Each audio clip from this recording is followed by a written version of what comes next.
नमस्कार, news India देख रहे हैं आप। आपके साथ मैं हूं मीनाक्षी रजत। नमस्कार, मैं हूं कुंदन जमैर। हेलो इंडिया की शुरुआत इस वक्त की बड़ी खबर से करते हैं। दरअसल गुजरात दौरे से जुड़ी हुई है ये बड़ी खबर। प्रधानमंत्री नरेंद्र मोदी एक बार फिर से गुजरात के दौरे पर जाने वाले हैं। वलसाड में रैली को संबोधित करेंगे प्रधानमंत्री नरेंद्र मोदी। भावनगर के कार्यक्रम में भी प्रधानमंत्री नरेंद्र मोदी यहां शामिल होंगे। 2 चरणों में गुजरात विधानसभा चुनाव होने हैं। 1 और 5 दिसंबर को मतदान होना है और वहीं 8 दिसंबर को वोटों की गिनती होनी है। ऐसे में प्रधानमंत्री नरेंद्र मोदी आज फिर से एक बार गुजरात के दौरे पर रहेंगे। वलसाड में पीएम मोदी एक जनसभा को संबोधित भी करेंगे। इसके साथ ही प्रधानमंत्री भावनगर में एक सामूहिक विवाह में शरीक होंगे। गुजरात में होने वाले विधानसभा चुनाव के ऐलान के बाद पीएम मोदी अपने गृह राज्य के पहले दौरे पर है। भारतीय जनता पार्टी के प्रवक्ता यज्ञेश दवे ने बताया है कि पीएम मोदी दोपहर वलसाड जिले में एक रैली को संबोधित करेंगे। जनसभा को संबोधित करने के बाद पीएम शाम के वक्त भावनगर में सामूहिक विवाह समारोह में शामिल होंगे। बता दें कि गुजरात में होने वाले विधानसभा चुनाव की तारीखों का ऐलान हो चुका है, जिसके बाद सभी राजनीतिक दलों ने अपनी कमर कस ली है। सभी दल गुजरात का दौरा कर अपनी पार्टी के लिए वोट की अपील कर रहे हैं। गुजरात विधानसभा चुनाव में आम आदमी पार्टी की एंट्री ने चुनावों को और दिलचस्प बना दिया है। आपको बता दें कि गुजरात में विधानसभा चुनाव के लिए 2 चरणों में वोटिंग कराई जाएगी। पहले फेज की वोटिंग 1 दिसंबर को, जबकि दूसरे फेज की वोटिंग 5 दिसंबर को होनी है। रिजल्ट 8 दिसंबर को आएगा। हिमाचल प्रदेश चुनाव के नतीजे जिस दिन आएंगे उस दिन गुजरात चुनाव के भी नतीजे आ जाएंगे और यह पता चल पाएगा कि गुजरात में 2 दशक से ज्यादा वक्त से सत्ता पर काबिज बीजेपी अपना किला बचाने में कामयाब रही है या नहीं।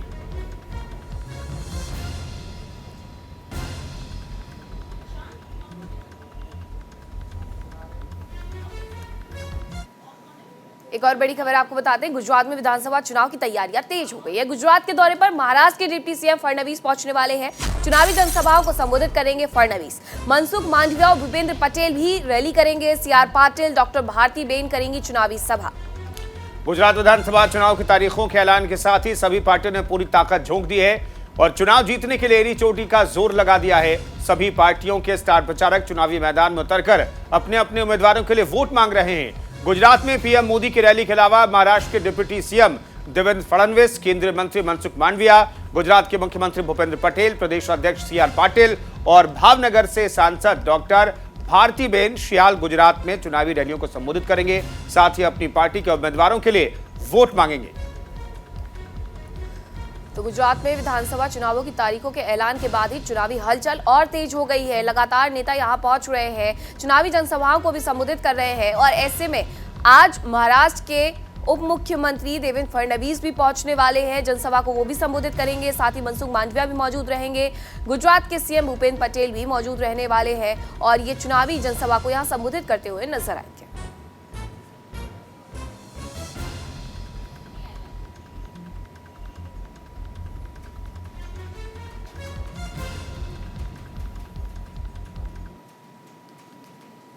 और हिमाचल के लिए घोषणा पत्र जारी करेंगे जेपी नड्डा। इस वक्त की बड़ी खबर आपको बता रहे हैं।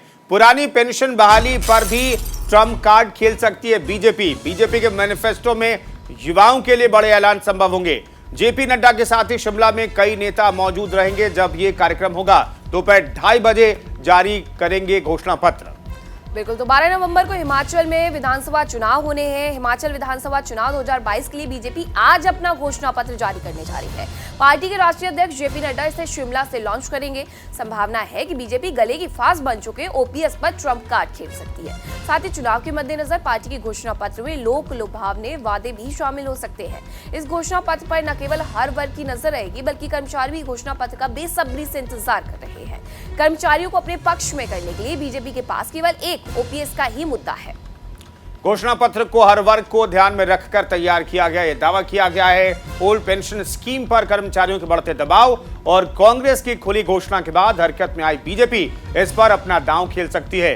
मुख्यमंत्री जयराम ठाकुर ने भी इसके संकेत दिए हैं। अपने एक बयान में मुख्यमंत्री कह चुके हैं कि ओपीएस को लेकर सरकार गंभीर है। केंद्र सरकार के साथ मिलकर प्रदेश सरकार इस समस्या को सुलझाना चाहती है। इसके अलावा बिजली के घरेलू उपभोक्ताओं को राहत देने के लिए बीजेपी बिजली की बिल को 125 यूनिट से बढ़ा सकती है। बीजेपी का घोषणा पत्र जारी होने पर पार्टी का शीर्ष नेतृत्व शिमला में मौजूद रहेगा। पार्टी के राष्ट्रीय अध्यक्ष जेपी नड्डा, केंद्रीय मंत्री अनुराग सिंह ठाकुर, मुख्यमंत्री जयराम ठाकुर, बीजेपी प्रदेश अध्यक्ष सुरेश कश्यप, घोषणा पत्र कमेटी के अध्यक्ष और सांसद डॉक्टर सिकंदर कुमार घोषणा पत्र दोपहर करीब 2:30 बजे जारी कर सकते हैं।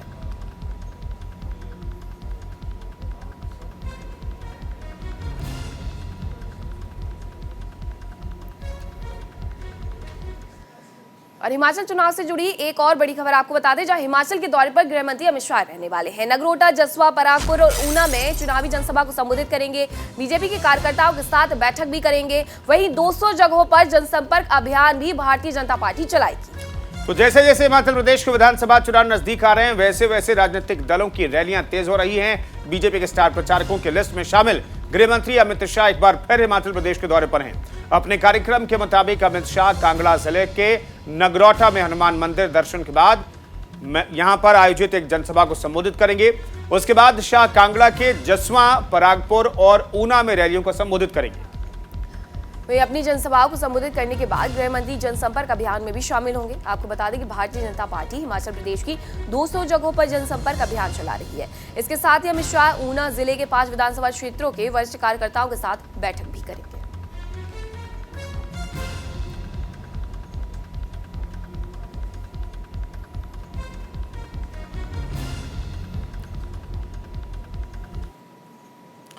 इधर आम आदमी पार्टी गुजरात के मिशन पर जुटी हुई है। गुजरात के दौरे पर केजरीवाल और भगवंत मान है। केजरीवाल और मान के गुजरात दौरे का आज तीसरा दिन है। चोटीला और राजकोट में केजरीवाल का आज रोड शो होगा। अहमदाबाद में जनसभा करेंगे, रैली करेंगे भगवंत मान। बिल्कुल 5 दिन में 11 रोड शो करेंगे अरविंद केजरीवाल। 4 से 8 नवंबर तक गुजरात के दौरे पर है। गुजरात चुनाव के ऐलान के साथ ही सभी पार्टियों की तैयारियां तेज हो गई हैं। आज गुजरात में दिल्ली के सीएम अरविंद केजरीवाल और पंजाब के सीएम भगवंत मान के दौरे का ये तीसरा दिन है। अरविंद केजरीवाल चोटीला और राजकोट में चुनावी जनसभा को संबोधित करेंगे, जबकि पंजाब के सीएम भगवंत मान अहमदाबाद में पार्टी की आवाज बुलंद करेंगे। सीएम अरविंद केजरीवाल 4 नवंबर से 8 नवंबर तक 5 दिन के गुजरात के दौरे पर है। इस दौरान 5 दिन में 11 रोड शो। आपको बता दें कि चुनाव को देखते हुए पिछले कुछ दिनों में अरविंद केजरीवाल गुजरात का कई बार दौरा कर चुके हैं। गुजरात विधानसभा चुनाव में आम आदमी पार्टी की एंट्री ने चुनावों को और दिलचस्प बना दिया है। 2 चरणों में होने वाले विधानसभा चुनावों के नतीजे 8 दिसंबर को सामने आएंगे।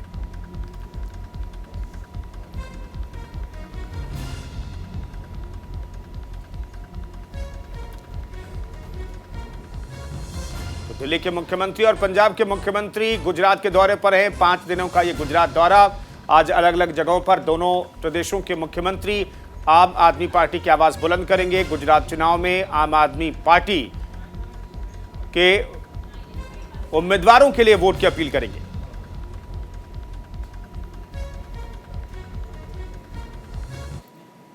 हेलो इंडिया में एक और बड़ी खबर आपको दिखाते हैं, जहां क्षेत्रीय दलों के सामने बीजेपी का बड़ा टेस्ट है। 6 राज्यों की 7 विधानसभा सीटों के नतीजे आज आने वाले हैं। बिहार की मोकामा सीट पर नतीजे बेहद दिलचस्प हो गए हैं। मोकामा सीट से पहली बार चुनावी मैदान में भारतीय जनता पार्टी उतरी और भारतीय जनता पार्टी आरजेडी के बीच उपचुनाव का मुख्य मुकाबला है। दरअसल देश में 6 राज्यों की 7 विधानसभा सीटों पर उपचुनाव के लिए नतीजे का आज दिन है।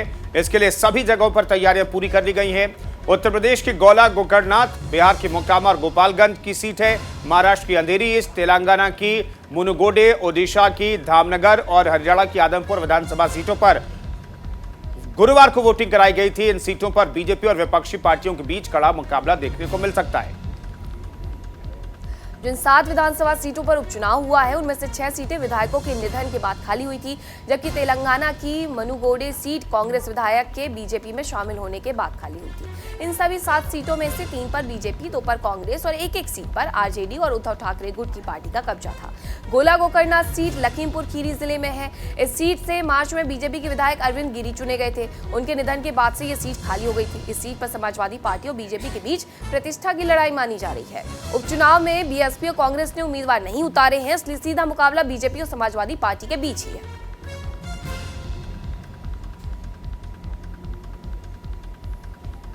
तो 6 राज्यों की 7 विधानसभा सीटों पर आज नतीजे आ जाएंगे। गुरुवार के दिन चुनाव हुए थे, मतदान हुए थे और आज नतीजों का ये दिन।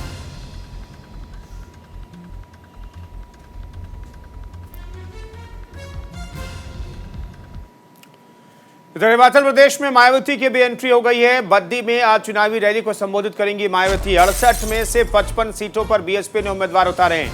पंजाब के 30 बड़े बीएसपी नेता पार्टी का चुनाव प्रचार करेंगे। हिमाचल विधानसभा चुनाव में बहुजन समाज पार्टी भी मैदान में उतर गई है। इस बार विधानसभा की 68 सीटों में से 55 सीटों पर बीएसपी ने अपने उम्मीदवारों को उतारा है। ऐसे में बहुजन समाज पार्टी की मुखिया मायावती भी कार्यकर्ताओं और लोगों में जोश भरने के लिए बद्दी में विशाल जनसभा को संबोधित करने पहुंच रही है। बहुजन समाज पार्टी पंजाब के प्रदेश अध्यक्ष जसवीर सिंह गढ़ी ने कहा है कि बीएसपी के राष्ट्रीय अध्यक्ष बहन कुमारी मायावती उत्तर प्रदेश की पूर्व सीएम हिमाचल प्रदेश विधानसभा चुनाव के सिलसिले में आज बद्दी में एक विशाल चुनावी रैली करेंगी।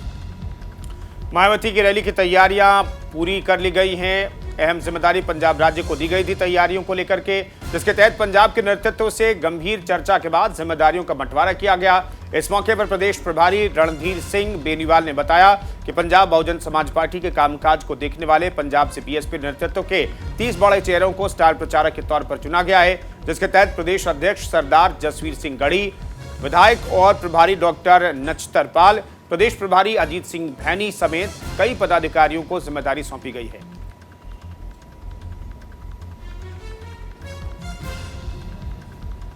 अड़सठ में से 55 सीटों पर बीएसपी ने अपने उम्मीदवार उतारे हैं और आज ऐसे में बद्दी में चुनावी जनसभा को संबोधित करते हुए नजर आएंगी बीएसपी सुप्रीमो मायावती।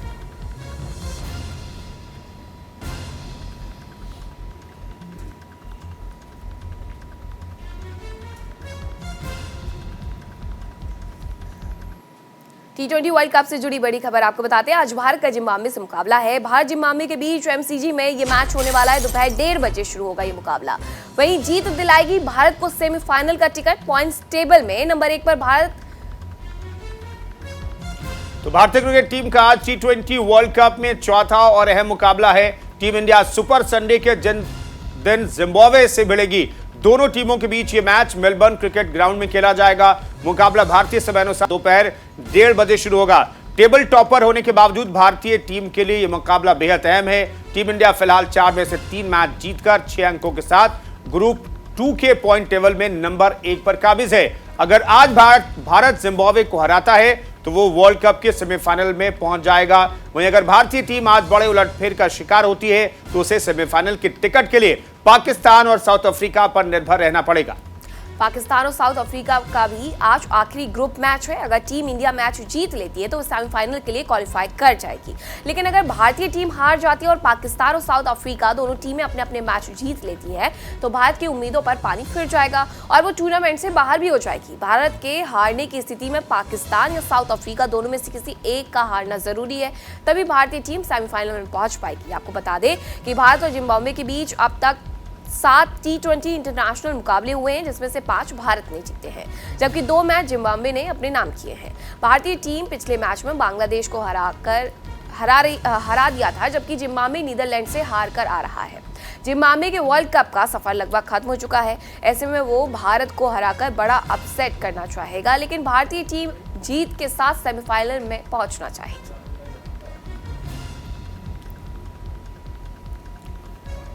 तो पॉइंट टेबल में भारत नंबर 1 पर काबिज है ग्रुप 2 में, लेकिन आज का मैच इंपॉर्टेंट है क्योंकि अगर आज आप मैच हार गए तो साउथ अफ्रीका और पाकिस्तान के मुकाबले पर नजर रखनी होगी।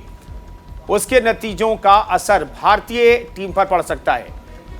तो आज की जीत अब सुनिश्चित करना होगा भारतीय टीम को सेमीफाइनल में अपनी जगह 100% पक्का करने के लिए।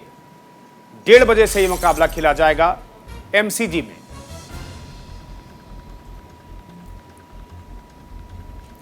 बात राजस्थान की, जहां राजस्थान के कोटा के पौष इलाके में पैंथर ने उत्पात मचवाया है। इलाके के एक घर में पैंथर घुस गया, जहां परिवार ने खुद को कमरे में बंद कर लिया। पैंथर के हमले में 2 लोग घायल भी हो गए हैं। पैंथर की हलचल के बाद इलाके में हड़कंप मचा हुआ है और घंटों मशक्कत के बाद वन विभाग की टीम ने पैंथर को पकड़ लिया है, रेस्क्यू किया है। इलाके में अभी भी दहशत का माहौल है। राजस्थान के कोटा के पौष इलाके महावीर नगर विस्तार योजना में पैंथर के आने की वजह से वहां पर हड़कंप मच गया। जानकारी के मुताबिक शनिवार सुबह पैंथर इलाके में एक घर में घुसा। पैंथर ने 2 लोगों को जख्मी कर दिया। हालांकि घर वालों ने तुरंत खुद को एक कमरे में बंद कर लिया। बाद में पैंथर को पकड़ने के लिए वन विभाग की टीम और पुलिस मौके पर पहुंची। कोटा दक्षिण से विधायक संदीप शर्मा और अन्य जनप्रतिनिधि भी मौके पर पहुंचे। पैंथर ने करीब 4 घंटे तक वन विभाग की टीम को छकाया। ये पड़ा उसके वन विभाग के अधिकारियों ने पैंथर को ट्रैंकुलाइज किया, तब भी उसे काबू करना मुश्किल रहा, लेकिन आखिर में वो एक घर के किचन स्लैब पर जाकर बैठ गया। फिर वन विभाग की टीम पैंथर को ट्रैंकुलाइज कर पकड़ कर ले गई। पैंथर के पिंजरे में कैद होने के बाद स्थानीय निवासियों ने राहत की सांस ली। इलाके में पैंथर के उत्पात की वजह से पूरे दिन दहशत रही और अब भी इलाके में दहशत का माहौल है। ये पड़ा उसके पड़ गया तो घर के अंदर की तस्वीरें हम आपको दिखा रहे हैं। पैंथर को ट्रैंकुलाइज किया गया है।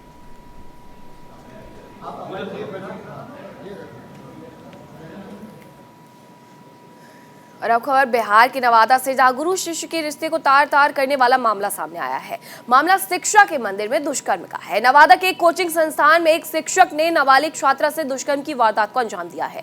फिलहाल पुलिस ने एफआईआर दर्ज कर मामले की जांच शुरू कर दी है और फरार आरोपित शिक्षक की धरपकड़ के लिए जुटी हुई है। मामला नवादा के नवीन नगर का बताया जा रहा है, जहां के निदेशक डॉक्टर विपिन कुमार ने गुरु शिष्य के रिश्ते को तार तार कर दिया और कोचिंग संस्थान में पढ़ने आई नाबालिग छात्रा के साथ दुष्कर्म किया, जिसका कुछ लोगों ने वीडियो भी बनाया और सोशल मीडिया पर वायरल कर दिया। शनिवार को मामला सार्वजनिक होने के बाद नवादा पुलिस हरकत में आई और इस कड़ी में पीड़िता से बातचीत की गई और पीड़ित छात्रा ने पुलिस को आपबीती बताई। पीड़िता के बयान के आधार पर एफआईआर दर्ज कर पुलिस आगे की कार्रवाई में जुटी है।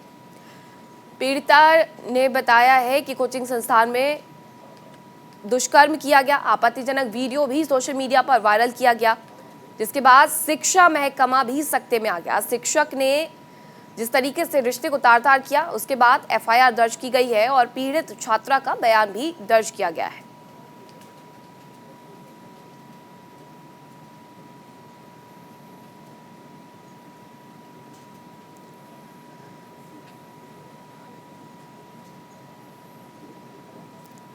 वहीं यूपी के सीतापुर में बाबा का बुलडोजर एक बार फिर गरजा है। डीएम के निर्देश पर सिटी मजिस्ट्रेट ने यहां सड़क पर लंबे समय से हुए अवैध कब्जे पर बुलडोजर चलवाया है।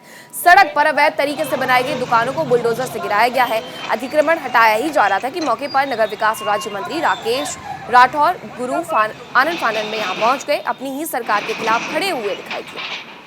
हालांकि सिटी मजिस्ट्रेट से बातचीत के बाद मंत्री शांत हो गए और अवैध तरीके से कब्जेदारों को अपनी दुकानें हटाने का समय दिलाया। नगर विकास राज्य मंत्री ने बताया कि वो अवरोध के लिए नहीं आए हैं। गरीब पटरी दुकानदार जाएगा कहां, यही उनकी रोजी रोटी है। बुलडोजर चलता देख उन्होंने वहां पर पुलिसकर्मियों को समझाने की कोशिश की। वेंडर जोन में इनको खोखा रखने की अनुमति दी गई है, ऐसे में उनकी रोजी रोटी नहीं चलेगी। सूबे के मुख्यमंत्री योगी आदित्यनाथ के बुलडोजर एक्शन पर रोकने के सवाल पर मंत्री ने कहा कि बड़ी बड़ी बिल्डिंगें बाकी हैं, वो भी गिरनी चाहिए। मंत्री ने कहा कि बड़े माफियाओं के खिलाफ भी बुलडोजर चलेगा। वहीं सिटी मजिस्ट्रेट ने बताया कि अवैध कब्जेदारों को हटाए जाने की कार्रवाई जारी रहेगी। अतिक्रमण रोका नहीं गया और मंत्री जी को ये बता दिया गया है कि दुकानों को विस्थापित कराया जाएगा। ये पट्टी दुकानदार जाएगा कहाँ? हाँ।